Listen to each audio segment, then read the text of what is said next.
Elena, where are you? I've been calling you since noon. Did you tell Louis? How did it go? Sorry, I had the phone turned off while driving to the divorce lawyer's office. It's been ages since the last time I was in the driver's seat. Ever since the brakes failed that evening, I've been anxious about getting into the car. Anyway, I'm at an art supply store now. I was running low on oil paint, so I had to stop by and get some. Okay, but what did the lawyer say? I promise he's one of the best in the business. And I'm not just saying that because he's your nephew's godfather. I started having second thoughts as I was about to enter the building, so I turned around and left. And I told you, you don't have to worry about him telling anyone about this. He hasn't even told Vincent, and they've been best friends since kindergarten. You haven't told him either, right? Of course not. I would never betray my sister's trust like that. Right. Sorry for being so paranoid. And sorry for making you keep this a secret from your husband. But the truth is, I'm not even sure I can go through with it anymore. What do you mean? You seemed so certain yesterday. Even this morning, you were confident you were making the right choice. What could have changed your mind in 4 hours? Well, as soon as I got out of the car, I turned my phone back on and saw I had 3 missed calls. 2 from you and 1 from the hospital. The hospital? Why? Is everything all right? Everything's fine. Well, as fine as it could be. I didn't want to say anything just in case my suspicions turned out to be wrong, but I suppose I can tell you now. You're scaring me. Please, just tell me what's wrong. Remember when I took the bus out of town to go to an art exhibit on Monday? I went to the hospital in a city a few hours from here to take a pregnancy test. Elena, if you were so worried about the word getting out, you could have just asked me to buy one for you. You didn't have to go through all of that. I know, but I wanted to be absolutely certain I had to visit a hospital. It's funny, isn't it? Remember how excited we were to learn there was a decent clinic opening up in this rundown little town? And then later I was so overjoyed when I found out my future brother-in-law was its director. I thought he'd make my life so much easier. Didn't you say that they had a turbulent relationship, going years without saying hello to one another? Even if he did find out somehow, maybe he wouldn't have told Louis. But he would have definitely told his father. Sorry, I don't know why I'm rambling on about this. It's not like I can change the past. What matters is that once I called the hospital back, they told me the test results were positive. So you're pregnant? Is that why you turned away from the lawyer's office?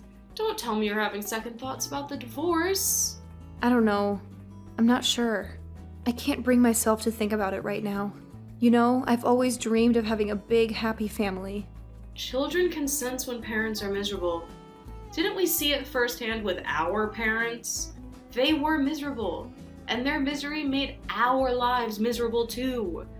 I know your situation is different, but still. Kate, please stop.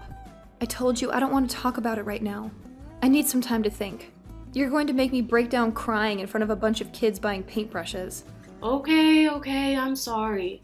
Just text me when you get back home. Are you gonna tell Louis? I don't know. I haven't even asked him for a divorce yet. I couldn't just spring all this on him at once. Hey, whatever happens, I'll always have your back. I know. Thanks. I'll update you later.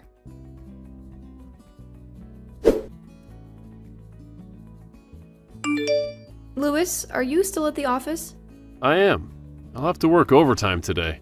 We're investigating reports of fraud and bribery in the planning and development department. It could take all night to find something useful. Do you really have to take care of those yourself? I want to make sure we've collected enough evidence before I call in outside help. The department head's been accused of soliciting bribes in exchange for covering up developers' construction violations. Oh, is this, by any chance, about the building that collapsed the other day? I was watching it live on TV, and I was so glad to see every resident was safely evacuated. Yes, that's what prompted us to take a closer look at the department. The development company in question has already built over a dozen buildings, including the brand new private high school that was finished a month ago. If these accusations hold my merit, most, if not all of them, could be illegal structures. That's so cruel. How could they endanger so many people so carelessly? Wait, is it fine for you to be telling me all this stuff? Isn't it considered classified information? I'm sure it's fine as long as you don't disclose it to anyone. It'll all come to light eventually once the legal proceedings begin. I won't tell a soul, I promise. The strange thing is, the accused has been in charge of the department for over 12 years now. I wonder if my father ever suspected him before he retired. I'll try to give him a call and see. Oh, and I know you wanted to have a talk this evening, but you don't mind postponing it, right? Sure. Please take as much time as you need. It's more important than what I wanted to talk to you about anyway. And what was it that you wanted to talk to me about? Can you tell me over the phone? I still have a few minutes before the meeting starts. No, sorry. It's not really something I should say over the phone. Plus, who knows? What if someone's listening to your calls? Listening to my calls as in wiretapping? Exactly. That's what they do to all government officials, isn't it? I think I saw a documentary film about it the other day. But who'd be listening to me? I don't think anyone would go through that much trouble to listen in on the calls of a small-town mayor. If you say so. You know, lately, my thoughts start racing as soon as the sun sets. It's so cold and dark outside. A cold wind has been blowing all day, and now I can hear thunder in the distance. It feels like a storm might be approaching. What if the power goes out like last time? Sorry, I don't know why I'm saying all this. I don't want you to worry about me. I'll be fine. Listen, Elena, you'll be safe inside the house. Even if the power goes out, you can use the portable generator in the garage. If you are too anxious about being home alone, you can stay over at your sister's house. Would you like me to send you the driver or call you a taxi? No, it's fine. I don't want to bother her too much. I'll just paint something to calm my nerves. I used to love painting during hurricanes when I was little. Really? You've never mentioned that before. Yes. I guess this is the first time it's come up in a conversation. Sorry, I have to go. This meeting is about to start. If you need anything, call my assistant, okay? Okay. Good luck. Thanks. Take care. I love you. I love you too.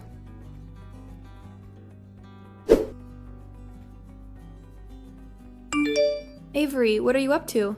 Do you have a moment to talk? Sure, Elena, what is it? My flight's been delayed indefinitely due to the thunderstorm, so I'm just idling at the airport trying to wait out the storm. I need to make it back as soon as possible to finish the big presentation I've been preparing for months by tomorrow evening. Oh, I'm sure you'll be able to complete it in time. It's starting to rain here too. It's pretty scary. Isn't Louis there with you? No, he has to work all night. But it's fine. I got a new set of oil paints this morning, so I'll just pass the time by painting. That's actually why I'm texting you. Remember a few months back when I showed you Tempest on the Sea at Night and told you how much I wanted to be able to recreate it? I think so. Back then, you sent me a really helpful masterclass about Ivazovsky's technique. I've tried looking for it everywhere, but I just can't seem to find it. Could you look for the link on your end? I'd really appreciate it. Of course. I think it was around the time I tried learning how to make baked Alaska, so it's probably on the same website I used for baking courses. Thank you so much. And baked Alaska? That's pretty amazing. Louis and I have been meaning to try it, but we never got a chance to do it. Perhaps you could let us know when you make it next time. Oh, I never really learned how to make it. Marco and I slaved over it for 7 hours and it ended up being a half-melted mess. Fun experience, though. Good news, I found the masterclass here. Did you get it? Got it. Thank you. You're welcome. But isn't it difficult to focus with thunderstorms outside? Well, the lights are flickering a little bit, but we do have a generator in the garage. I should be fine even if they go out, right? Speaking of which, it might be difficult to walk to the garage in the dark. Should I bring it out to the patio in advance? Sure, that sounds like a good idea, as long as you don't start it there. I know. Give me a second. Avery, are you still on the phone? Yes? I think I saw someone by the garage door. What, did Louis get back home? I don't think so. He had to work late today. I opened the door to grab the generator when I thought I saw someone quickly hide next to the garage door. Elena, you should call the police. But what if I mistook a tree branch or something for a human silhouette? It is pretty dark. Can't you call Louis or Kate to come over? Louis is at an important meeting, and Kate must be asleep by now. I'll just get a taxi and drive to the nearest hotel for the night. But what if they're booked for the night? You know how crowded they get during tourist season? Listen, why don't you stay at my apartment for the night? I cleaned and organized it before leaving for New York City. You can ask the landlady for the key. Is it really okay? I don't want to inconvenience you too much. I might just be overreacting. Of course it's okay. Safety comes first. I'll send you the address. In that case, I'll call Louis's office and let them know I'll be staying over. Sure, but do you want to call 911 just in case? Could they gain entry into the house through the garage or maybe a window? It's impossible to enter the house from the garage directly, and I doubt they can break the bars on the windows before the taxi arrives. I'd feel bad for calling the police if it's another false alarm. I'll tell Louis in the morning and we can check the security camera footage in the yard ourselves. All right, as you wish. Ask the taxi for a license plate number and be careful, okay? Okay.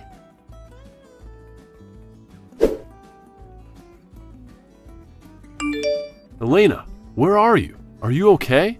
Huh? Sorry, I was asleep. What's wrong? I'm so relieved. Are you home? Relieved? Why? I'm at Avery's place. I was texting her when it started to rain. I told her I was home alone and I thought I'd seen someone standing by the garage door. She said I could stay over at her apartment since she was still out of town on her business trip. I asked her assistant to let you know where I was and why I left when the meeting was over. Didn't she tell you? I'm so glad to hear that you're safe. And no, she hasn't said a word. I'll have a talk with her later. Did you call 911 when you saw the stranger? No. I mean, I'm not even sure if there was anyone out there. It was hard to see in the pouring rain. I thought my mind was playing tricks on me. I am sorry if I'd known she wouldn't relay it to you. I would have called you myself. Did the meeting finish earlier than expected? You must have been worried when you saw the house empty. Elena, the house wasn't empty. What do you mean? Our neighbor, Mrs. Allen, called the office to let me know he'd heard a loud explosion coming from our house and called the police. I left immediately. When I got there, I saw several police cars and a fire truck. They said the portable generator had caught fire in the garage. They found a spilled fuel container next to it, and you were nowhere in sight. What? But I never even tried turning it on. I left the house before the lights went out. Are you absolutely certain? Yes, I'm positive. Then could someone have done this on purpose? If there really was someone at the garage door, then we need to report this to the police right away. I'll ask the officers to take a look inside the house. Is the house okay? Part of the garage was burned down, but thanks to the rain and Mrs. Allen's call, it was put out pretty quickly. The house otherwise seems to be mostly untouched. Louis, please don't even think about staying in there. Come over here and we can have a better look at the scene tomorrow. I am sure Avery won't mind. She was friends with you long before we even met. All right, but first, I'm going to go to the police station and report this. In the meantime, try to get some sleep. How could I possibly get any sleep at a time like this? I'll go brew a cup of coffee and wait for you. And it might take me hours to get there. I don't want you to stay up all night worrying. I promise I'll try to stay calm, but I am not sure I could fall asleep even if I tried to. Should I call Kate and let her know? No, it's okay. It's pretty late and there's no need to make them panic since we're both safe. As you wish. Please stay safe and drive carefully. I will. I'll call you when I get there.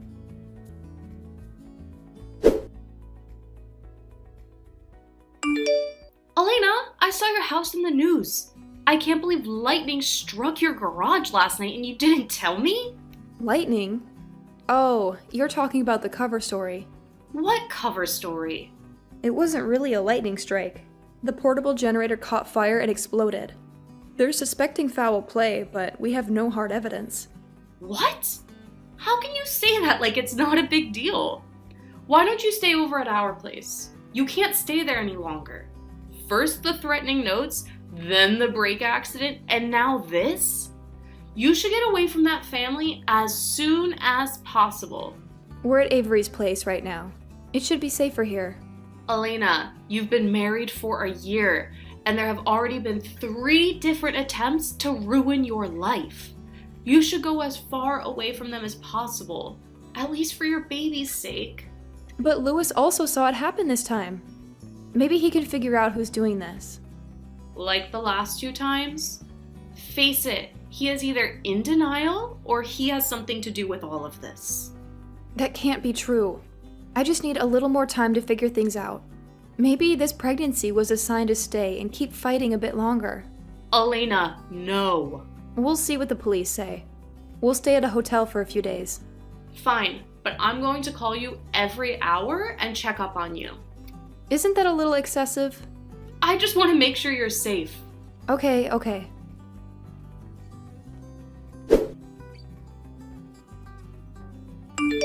Elena, Louis called me this morning. Any news about the fire? I can't believe he went through something so horrible.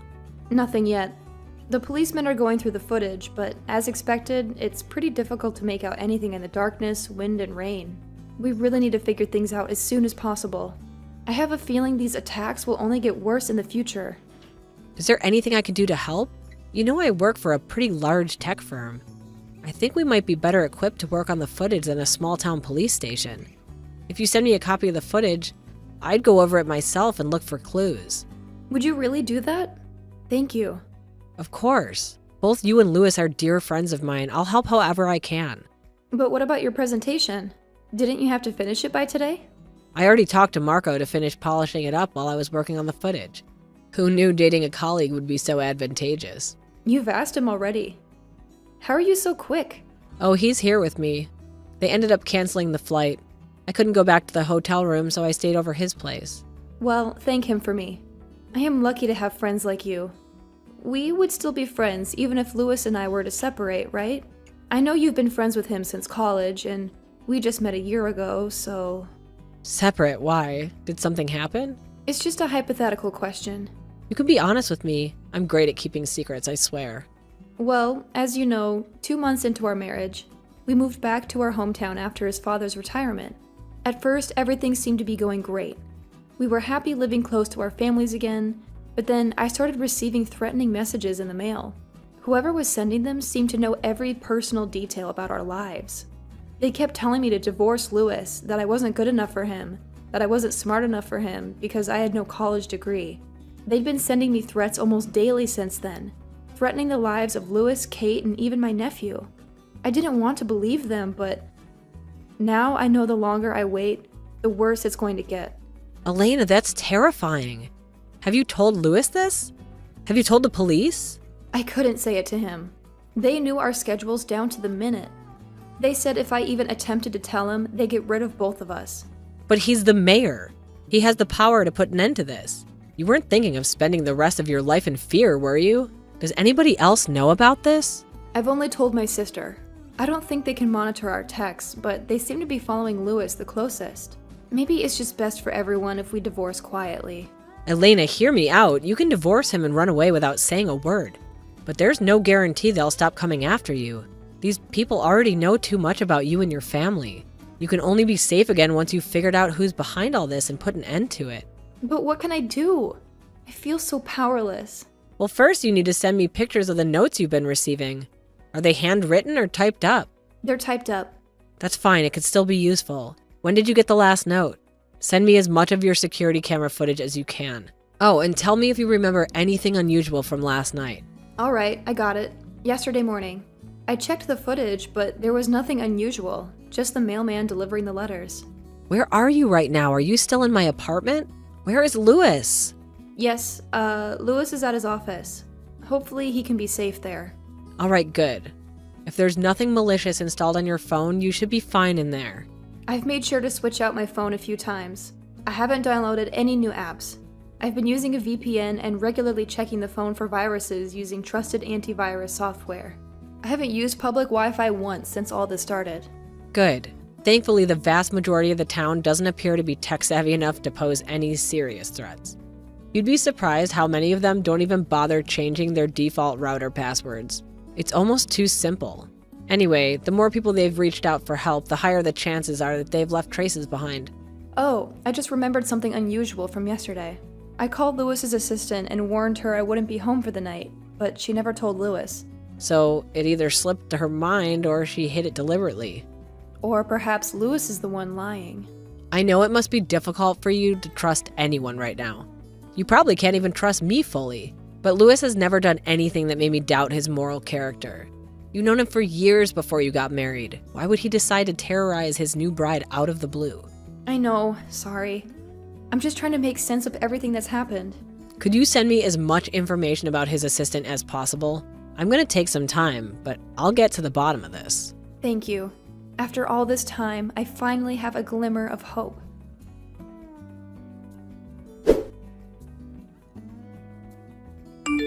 Elena, where are you? Are you still at my apartment? We found something. We're at Lewis's parents' place. His father insisted we stay there since it's more secure here. They have 24/7 security. You need to grab Lewis and get out of there right now. What? Why? I know who the culprit is. Really? I'll make up an excuse. But who is it? It's Steve Walsh, Lewis's brother. What? How?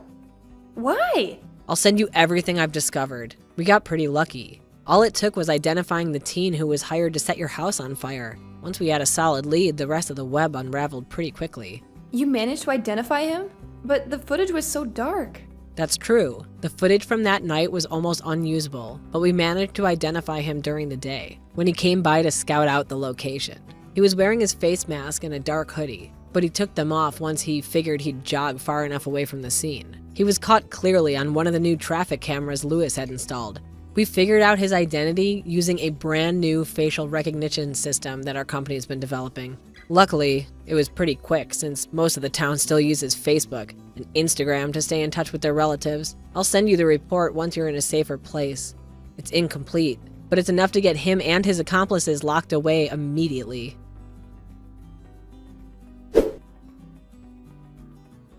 I asked Lewis to travel to NYC as soon as possible for an impromptu vacation. Once we had gotten away from the house, I told him everything. He was shocked and devastated to find out what I'd been going through. Nevertheless, he tried his best to be understanding about my reasoning for not telling him or the police. Once we got to New York City, Avery and Marco shared their findings with us. Steve had been involved in numerous corrupt schemes and dealings behind his father's back for years. Once he retired, he tried to usurp his spot as the mayor, but their father declared his full support for Lewis. Scared that his crimes would come to light under his brother's leadership, he decided to make sure Lewis left the town for good. I am still not certain why he tormented me first. I guess he wanted to start with an easy target. He was testing the waters to see how much he could get away with Lewis's assistant. Steve's mistress helped set up recording devices in his office. The rest was done on Steve's orders by the plumbers, mailman, movers, and just about anyone you'd allow to get near your house with no suspicion. Since we spent so much time away from home, he knew we wouldn't have found a few unfamiliar faces that suspicious. Steve's been taken into custody along with his many accomplices. Since most of our evidence wasn't obtained legally, Lewis had to start from scratch and use his authority to rediscover everything we learned and more. Looks like they won't be leaving prison anytime soon. My sister finally regained her trust in my husband. They come over often to make sure we're doing all right. Avery has finished her work in town and moved in with her boyfriend. I am still not sure what she was working on. All I know is that it had something to do with confidential government data. We're staying in town until we make sure the criminals get their retribution. After that, once the baby's born, we're planning on moving somewhere far, far away. The good thing is, Lewis has been spending more time at home. We've been assigned therapists by the Corp, but I'm not sure I ever forget what those vile people put us through. Still, I feel at rest knowing the people who wronged us will spend the rest of their days inside prison walls. We'll make sure of that.